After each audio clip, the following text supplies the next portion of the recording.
This is St. Pete X, affectionately known as SPX. SPX brings you St. Pete's brightest business people, civic leaders, and citizens who share their insight and expertise as well as their love of our great city. SPX is presented by the St. Petersburg Group and by St. Pete's most effective marketing agency, Big C. Browse to bigc.co to see their work. Now enjoy the conversation.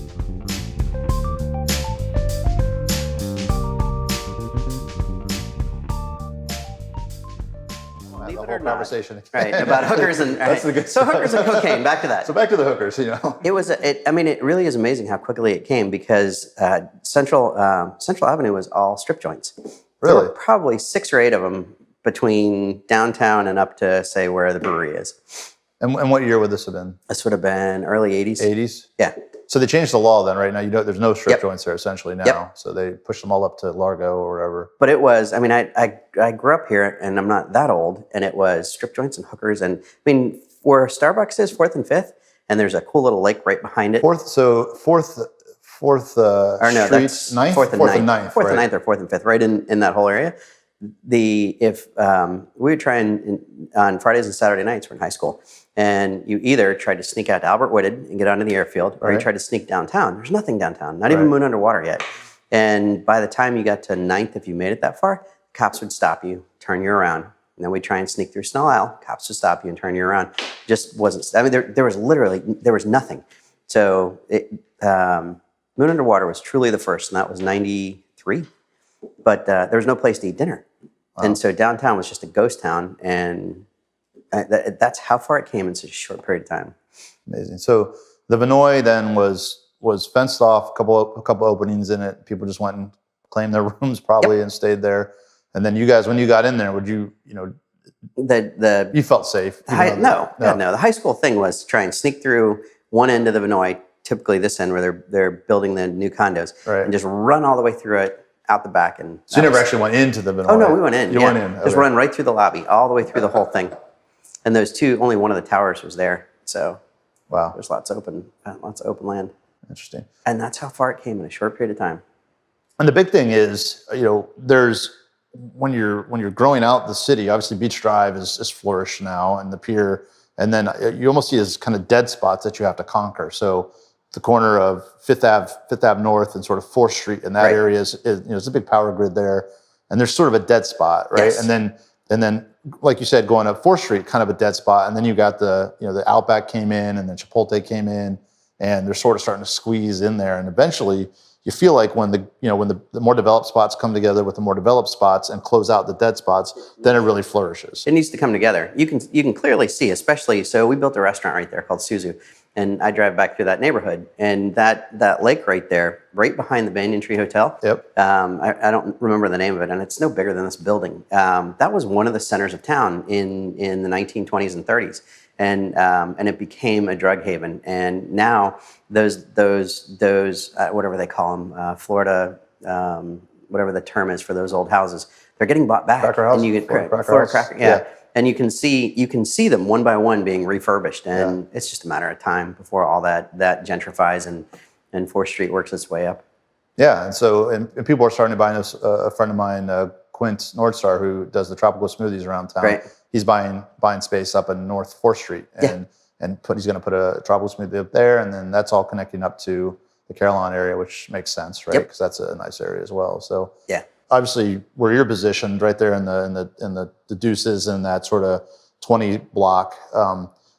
I feel like Central is sort of the next logical. I think once 4th Street gets all the way developed up, then I think moving towards the beaches along Central. That'll be interesting to me because it's an awful long distance, but Central's already made it to the 20s and almost to the 30s, and it's just boutique restaurants so far. Right. But that's a good way to get people to drive that far. Right. The city's got a really neat project where they want to connect the Deuces to Central Avenue. Right. And I think I don't know if it's funded yet, but I know it goes before. That's the big art space. Yes. Yeah, and they're going to rent out studio space. And, Yeah. And I think it is. So the whole streetscape. The plan is awesome, and they want to connect the old rail line, the Pinellas Trail, and make kind of 5th and 22nd that center of gravity down there.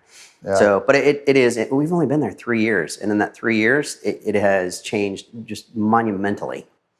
Yeah, still time to get in. I think there's still some land around there. Oh yeah, it's just getting expensive. It's getting and expensive. Getting expensive quick. So 34th will be one of those big those hurdles to conquer before it really starts spreading up into the 30s, 40s, and 50s and stuff. Yep. And it'll probably have to go there first before it starts coming back from the beaches. Yeah. So it'll but always down be 4th down Street, the same thing's happening straight on North 4th Street. So once you get past the hospital district, it's there. We've got folks that live down there that wouldn't have moved down there a year ago, 2 years ago. Yeah, we live north of Crescent Lake, and we're now they've got David Weekley did. I think we bought a lot there, and we're building a house. Right. We sold it within 2 days of putting it on the market before we'd even torn down the little house that was there already. So it's just and from that front door, there's 22 houses. David Weekley did 11. James Landers and Aspen did a bunch. Right. And it's those kind of big square mini McMansion type houses, which is at least there's some. You lose a little bit of that character, but it's in pockets. Maybe that's not such a bad thing.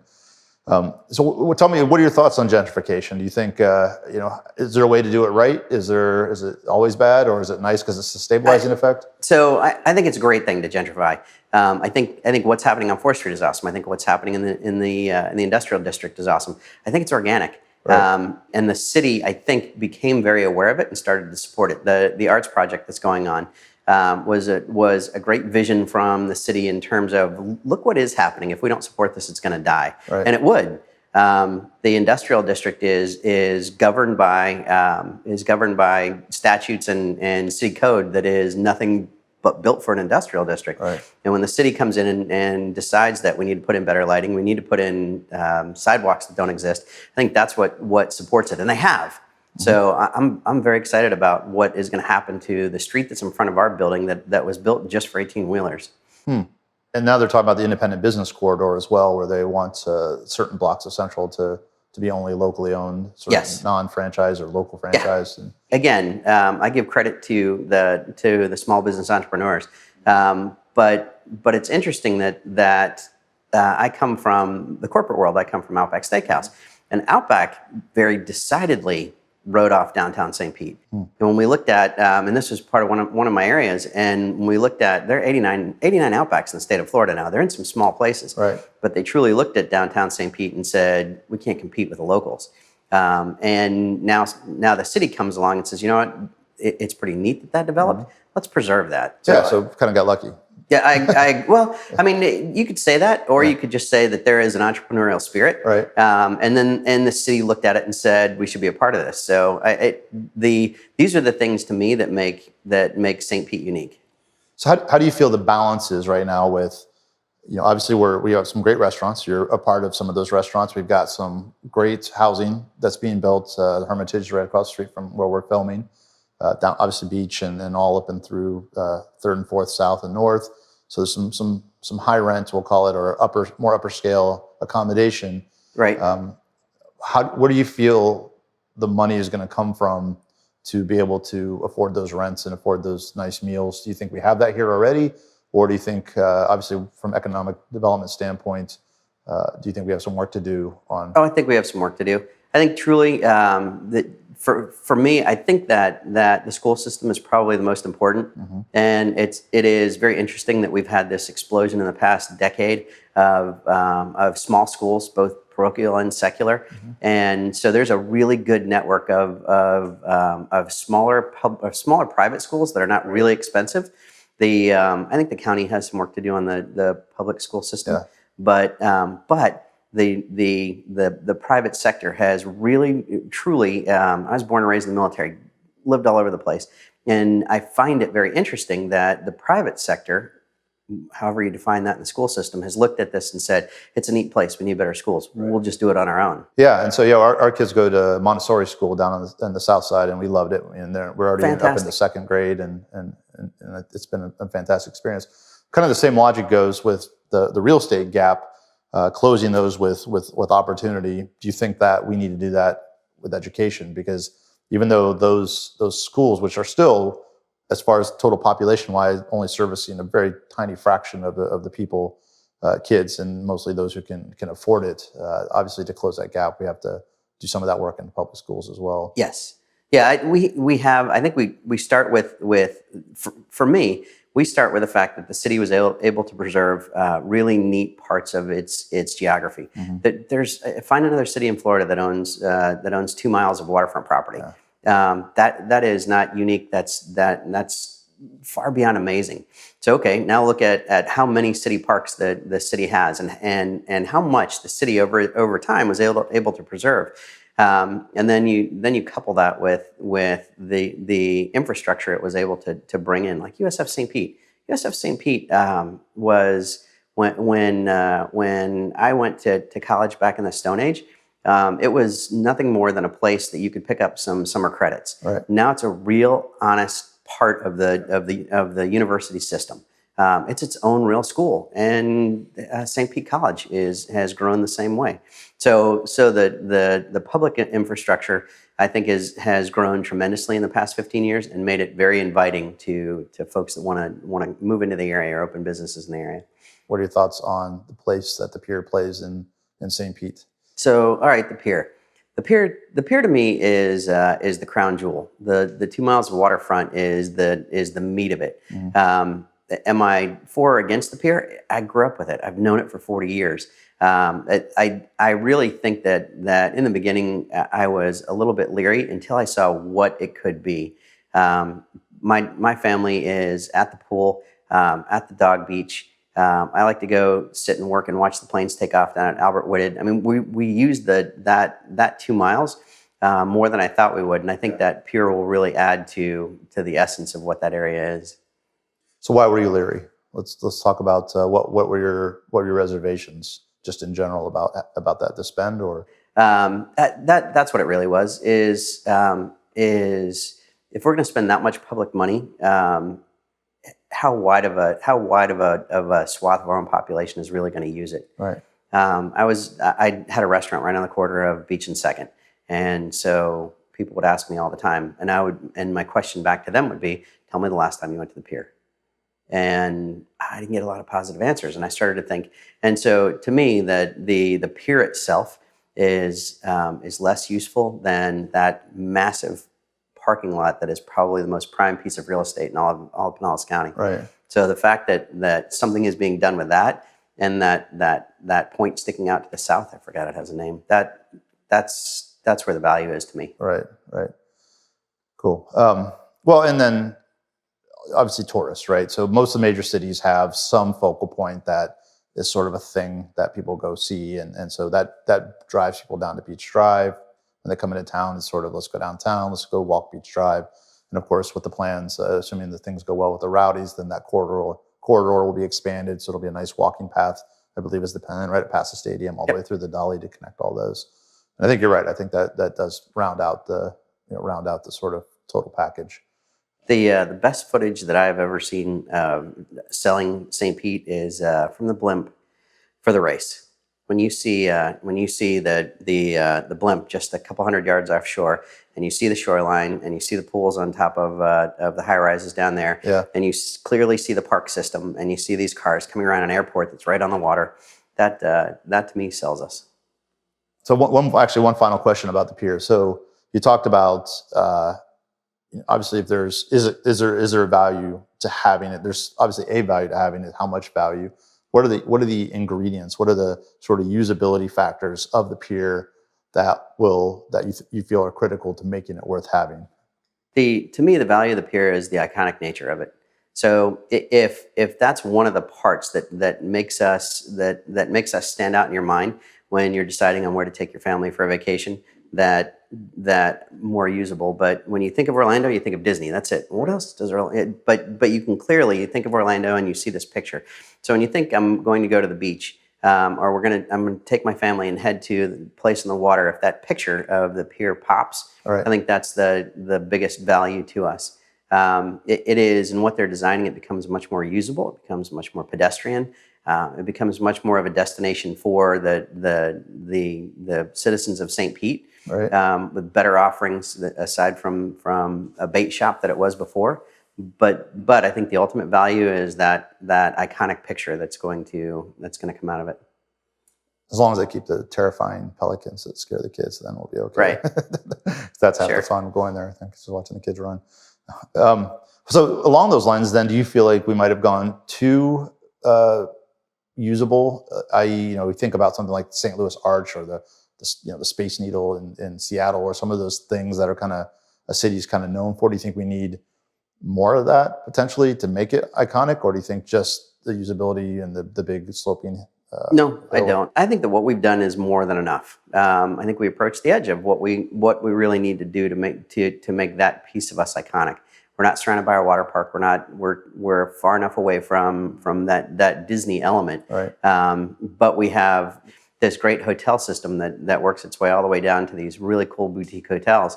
And I think that's the kind of thing that they're coming down for. So I don't think it doesn't, to me, it says Florida. It doesn't say what Orlando is selling. Nothing wrong with it, but that doesn't seem like what we're going for. I think I'm pretty happy with the design now. Good hotel room, a lot of beds, a lot of nice restaurants, good reasons to come down. Kind of a good triple threat to get the tourists to fill the place. So let's talk a little bit about Suzu. Your work. I know Ryan Griffin. Is involved. Pat Marston.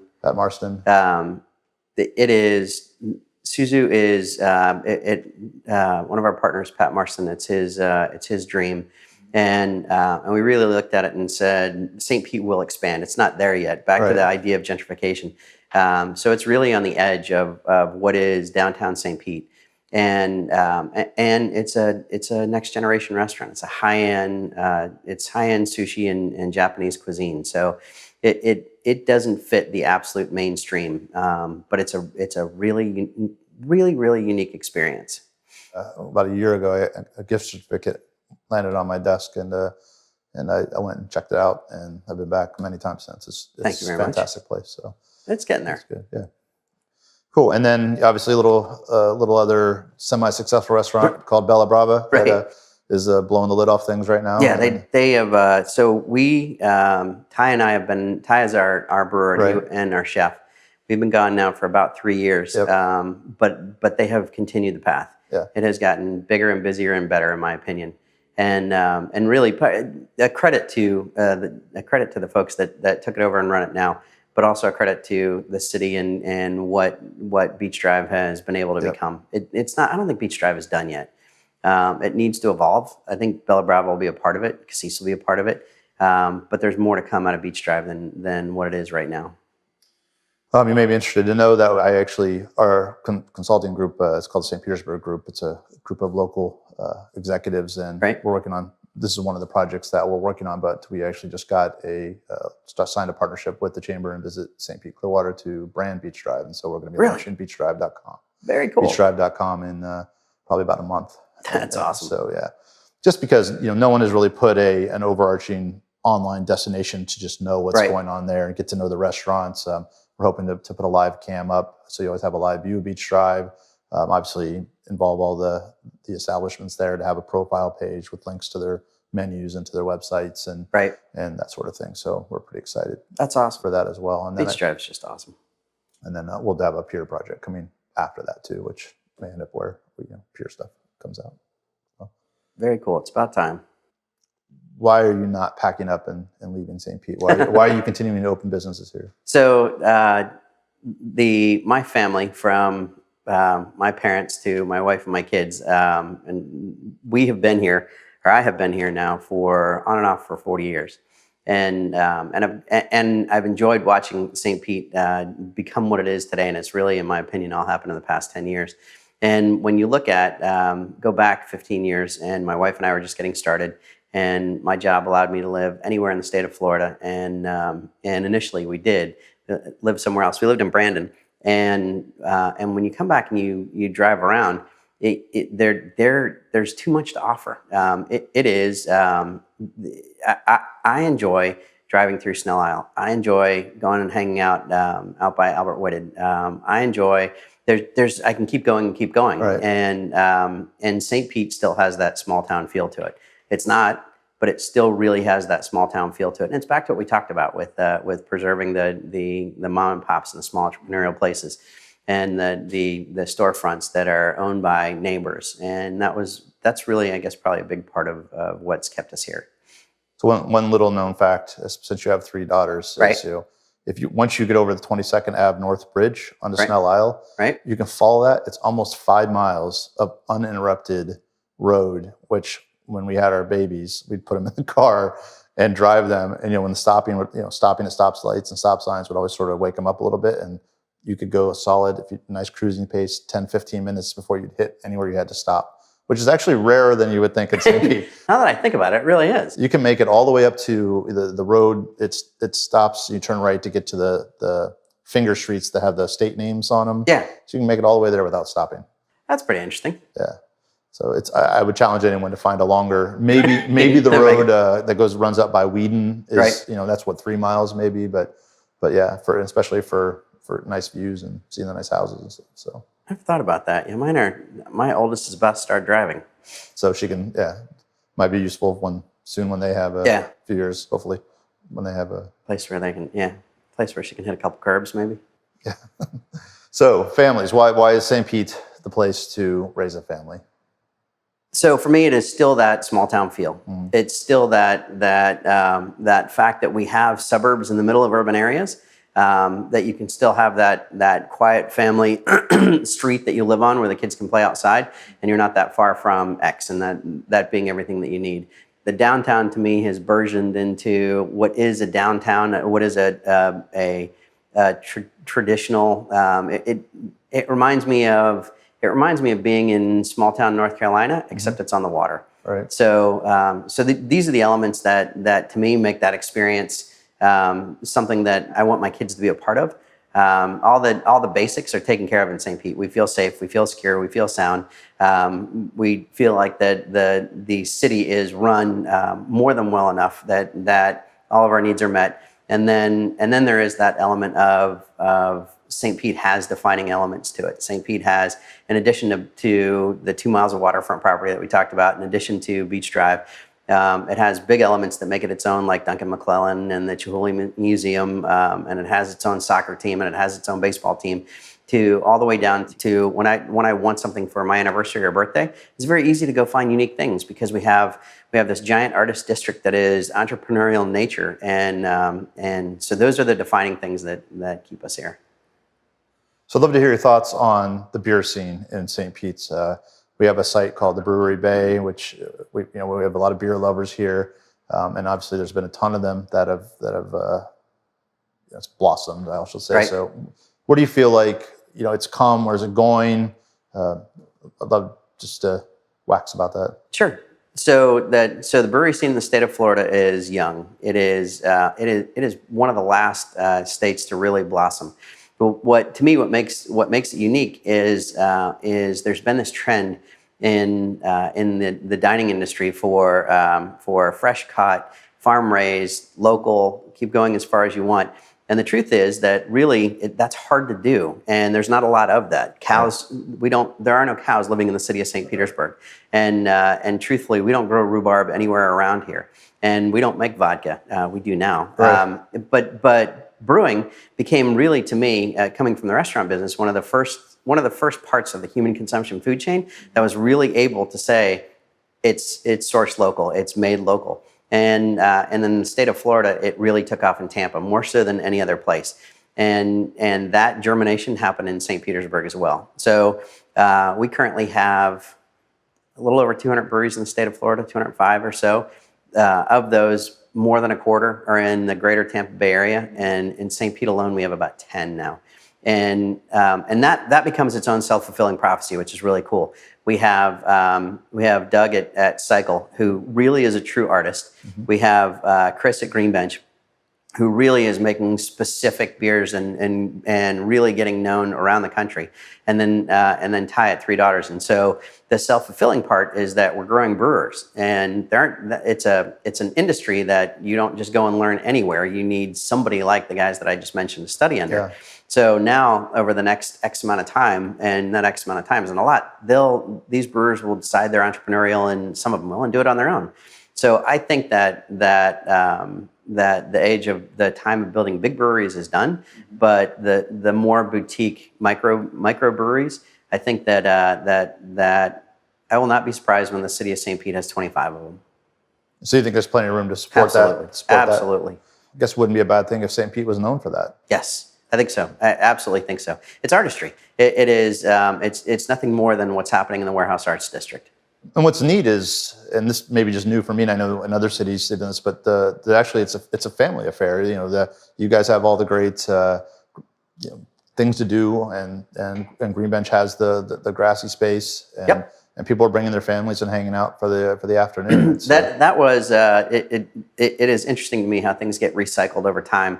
Like parachute pants will come back eventually, I guess, or mullets. But in days of old, it was churches and breweries. Those were the gathering points. Right. And I think that in the United States, that has really been looked at and held close to the cloth. In that we need to build gathering points. And so the breweries that you see today, they physically look like a bar, but they feel. I think that the industry has done a great job of making them feel more like gathering points.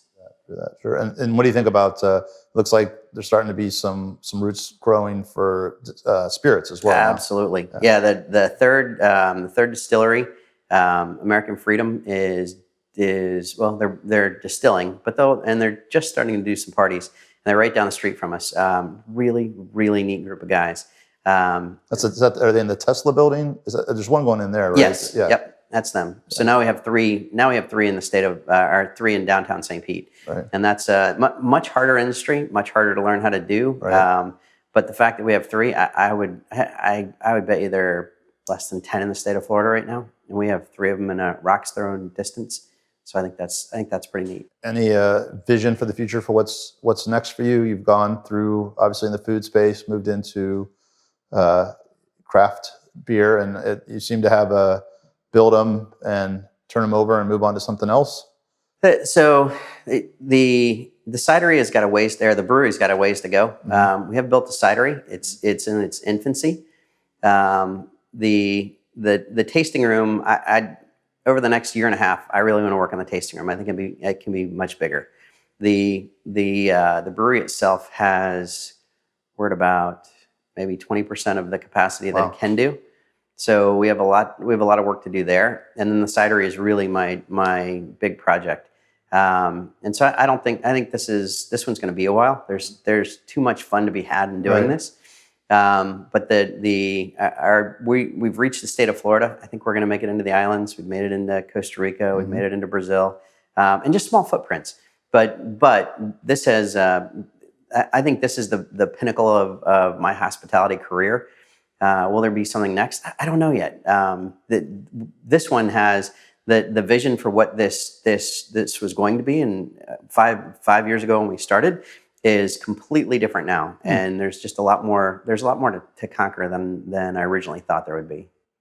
So it's inevitable that as you grow, and congratulations on the expansion and reach that you're getting distribution, you're going to start getting some calls from some deep-pocketed people that.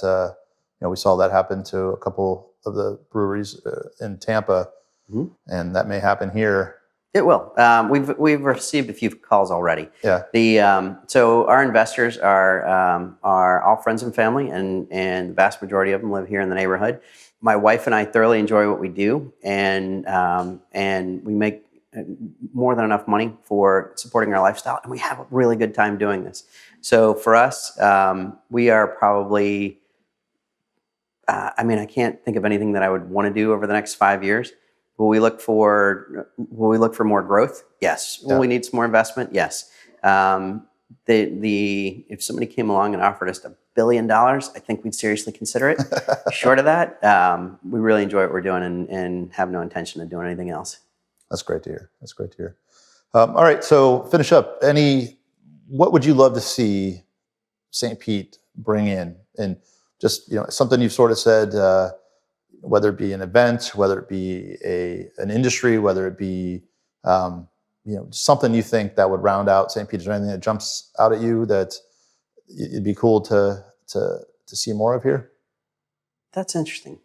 I I think I think a lot about water tourism. I would like to see now that this is starting to grow, this downtown area, and more hotels are looking at coming in.